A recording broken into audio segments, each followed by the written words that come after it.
ஆன்மீகத்தில் நிறைய பேருக்கு ஈடுபாடே வரமாட்டேங்குது ஐயா. அது என்ன காரணமாக இருக்கும்? ஆசை, உலக ஆசை, தெய்வ ஆசை இல்லை. உலக ஆசைகள், பண ஆசைகள், பொருள் ஆசைகள். அதனால் ஆன்மீக ஆசை இல்லை. சுய விசாரணை இருந்தால் அதன் மூலயமா கடவுளோட ஸ்வரூப தரிசனம் நமக்கு கிடைக்கும். ஆனால் சுய விசாரணை அவன் பண்ணுறதில்லை, உலக விசாரணை தான் பண்ணுறான். உலக விசாரணை பண்ணும்போது தன்னை பற்றி அவனுக்கு தெரியாமல் போயிடுது. இன்றைக்கி பெருவாரி ஜனங்கள் உலக விசாரணை பண்ணுறான். அங்கே என்ன நடந்தது, இங்கே என்ன நடந்தது, அது என்ன செய்யணும், இது என்ன செய்கிறான்னு தவிர நான் யார், நான் எதுக்கு வந்தேன், என்ன பண்ணணுன்றதை இவன் யோசிக்கதே இல்லை. அப்போ சுய விசாரணை பண்ணால் தெய்வ விசாரணை தெரியும். ஆனால் இவன் உலக விசாரணை பண்ணும்போது தான் விசாரணையே தெரியாமல் போயிடுறான். ஒரு மனிதன் தன் வாழ்க்கையில் உறவாடக்கூடிய உறவுகளில் எது சிறந்த சாமி? தெய்வமா இல்லை மனிதர்களா? தெய்வம். மனிதர்கிட்ட தான் தெய்வம் இருக்குது இல்லையா? பல வீடியோக்களில் சொல்லுவோம், மனிதனுக்குள்ளே தான் தெய்வம் இருக்குது. அந்த தெய்வ உறவு, மனித உறவு எப்படி இருக்கணும்னா உண்மையான உறவு, அதுதான் தெய்வ உறவு. நமக்கு ஏற்படும் அவமானம், அநீதி, துன்பங்கள் இதிலிருந்து விடைபெறத்துக்கு எந்த வழியாக இருக்கும் சாமி? சிந்தனைமா. காலையில் கூட சொன்னேன் நான், அவமானத்தை ஒரு மனிதன் மறக்கவே கூடாது. எவன் ஒருத்தன் அவமானத்தை மறக்கிறானோ அவன் வாழ்க்கையில் முன்னேறவே முடியாது. அவமானத்தை ஞாபகத்தில் எல்லாத்தையும் உலகத்தில் மறக்கலாம், நீ அவமானத்தை மட்டும் மறக்கக்கூடாது. அவமானம் ஏன் வந்தது, எதுக்காக வந்தது, நம்ம பலவீனம் என்ன, அப்போ நம்ம பலமே என்ன, நம்ம எதை நோக்கி பயணம் பண்ணணும் அப்படின்ற அந்த அவமானம் ஞாபகம் வர வர வர வர அவன் வாழ்க்கையில் முன்னேற்றம் வரும். அவமானத்தை எப்போ மறக்கிறானோ அடிக்கடி அவமானம் ஏற்படுமே தவிர வாழ்க்கையில் முன்னேற்றம் ஏற்படாது. ஆனால் சில பேர் அவங்கள ரொம்ப இன்னும் கஷ்டப்படுத்திட்டே தானே சாமி இருக்கிறாங்க. அவங்க கஷ்டப்படுத்துவாங்க, நீயே அவங்ககிட்ட போய் சிக்கிற, அது உன் செயல் தானே. நம்ம எப்போ அதுக்கு தான் சொல்லிக்கிறாங்க ஆதியில், துஷ்டனை கண்டா ஒரு அடி தூரம் போனிட்டு.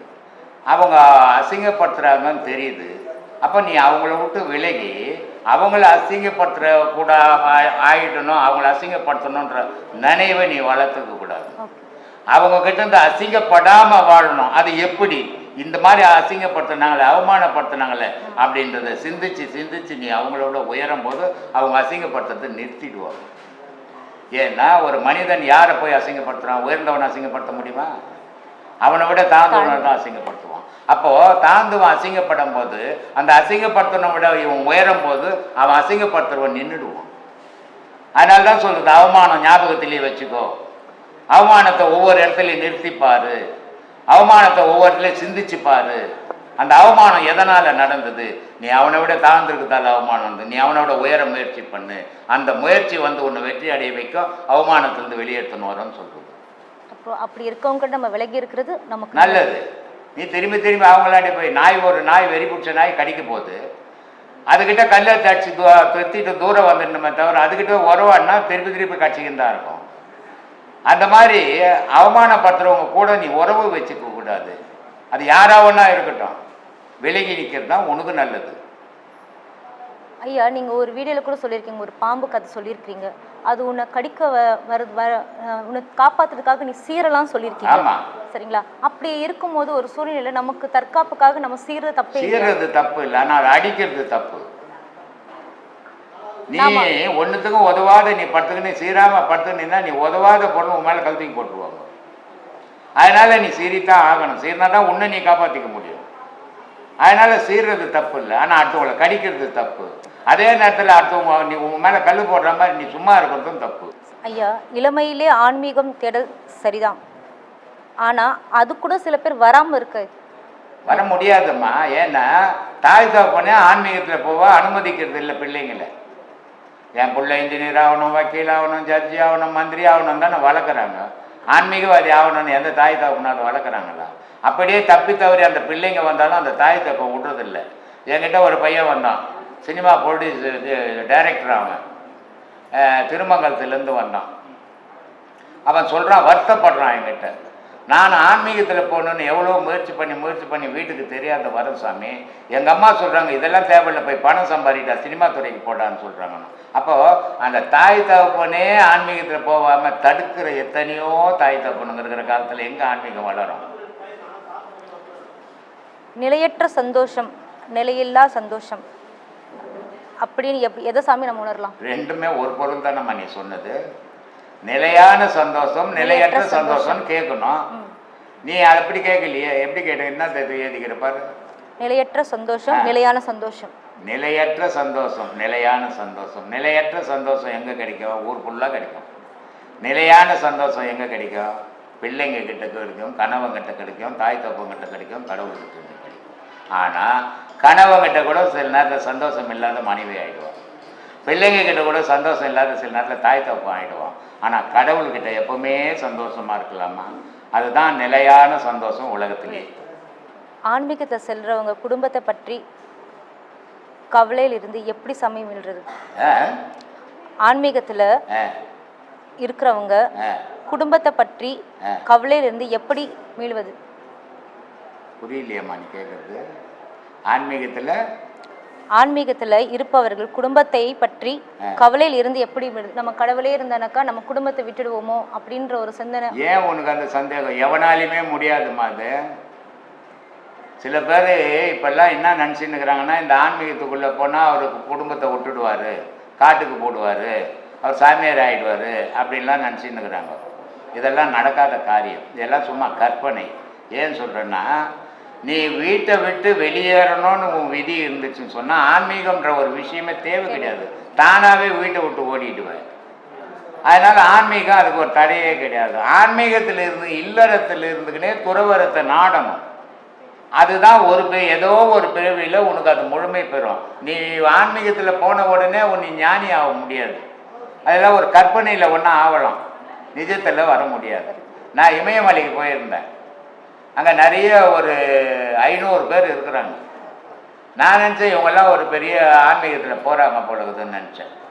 அப்புறம் கேட்டேன் நான் அங்கே சிலரை, இந்த மாதிரி இருக்கிறீங்களே, ஆன்மீகத்தில் ஏதாவது பயணங்கள் உண்டா அப்படின்னு கேட்டதுக்கு அவங்க சொன்னாங்க, அதெல்லாம் இங்கே ஒன்றும் கிடையாதுங்க. கடை வாங்கி கொண்டுட்டு பயந்துக்கு நீங்கள் ஓடியான்ட்டோம். குடும்பத்தை காப்பாற்ற முடியாத பயந்துக்கு நீங்கள் வந்துட்டோம்.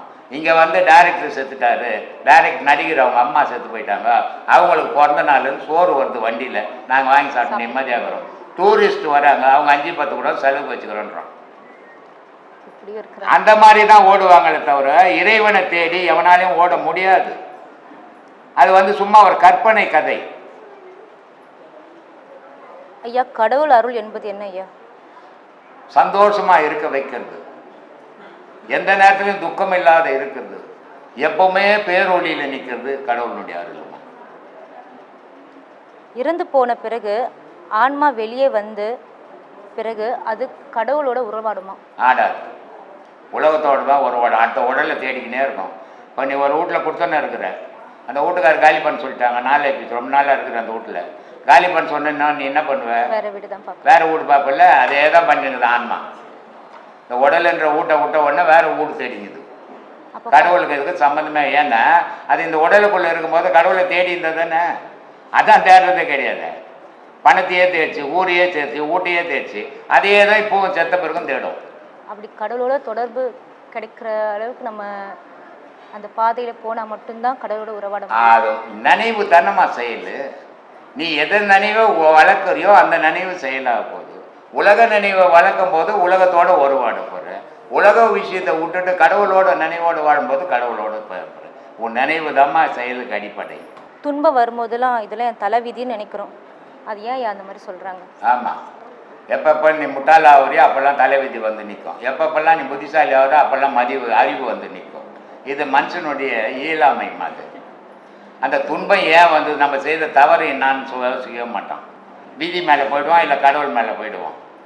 இவன் செய்த முட்டாள்தனத்தை யோசிக்கவே மாட்டான். அப்போ நடப்பதெல்லாம் விதினாக்கா அப்போ புத்தியும் அறிவும் எதுக்கு? அதுதான் சொல்கிறேன், அதை யோசிக்கணும். இது ஏன் நடந்தது? அப்போ நம்மளுடைய செயல். இப்போ ஒருத்தர்கிட்ட ஒரு 1000 ரூபாய் கடன் கேட்குற, அவர் சொல்கிறாரு நாளைக்கு வா தரேன் அப்படின்னு சொல்கிறாரு. நீ என்ன பண்ணுவ? 7 மணிக்கு வானோடனே சைக்கிள் எடுத்துன்னு ஓடுவேன். அவர் கொடுத்துட்டாருன்னா சொல்லுவேன், ரொம்ப உஷாராக போனுங்க, நான் கொஞ்சம் லேட்டாக இருந்தோட அவர் போயிட்டு வர கொடுக்க மாட்டாருங்க. கரெக்ட் டைம் பக்கத்து வீட்டில் சைக்கிள் வாங்கின்னு உடனே ஓடி வாங்கினாங்க, கொடுத்தாருங்க. சரி எல்லாம் வாங்கின்னு ஓடி அவர் இல்லைன்ட்டானே, என் விதிங்க, நான் என்னங்க பண்ணுறது அப்படின்ட்டுவோம். கொடுக்குறவருக்கு விதி என்னாகுது? அவர் அந்த நேரத்துக்கு சரி இருந்தாலும் கேட்குறேன்னு கொடுக்குறேன்ட்டான்.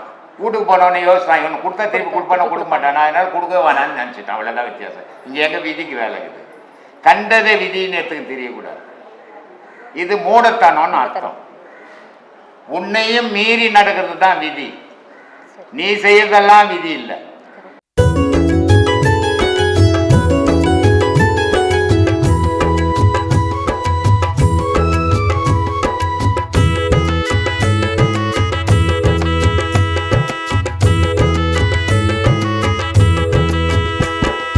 நல்ல காலம் பொறந்துடுச்சு நமக்கு, நல்ல காலம் பொறந்துடுச்சு நமக்கு.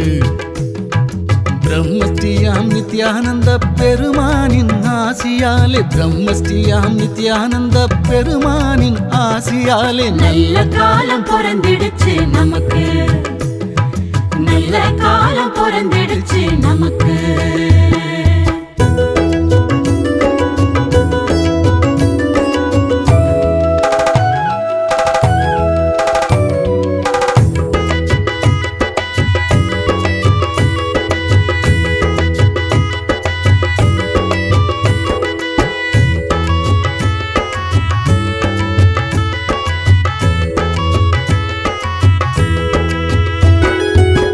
தேடி வந்தோம் உள்ளத்திலே திருப்பம் வந்தது, கூடி வந்தோம் குடும்பத்திலே குறைகள் தீர்ந்தது.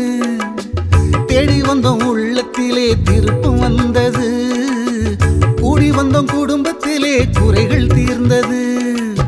நாடி வந்தோம் சாமியினை நன்மைகளும் வந்தது, நாடி வந்தோம் சாமியினை நன்மைகளும் வந்தது. கோடி காலம் தவம் இருந்த பலனும் கிடைத்தது, கோடி காலம் தவம் இருந்த பலனும் கிடைத்தது. பூமி எங்கும் சுத்துதுங்க சாமியோட பேச்சு, போலி வாக்கம் பற்றி தங்க உலகம் முழுக்க பேச்சு. வாங்க வாங்க பக்தர்களே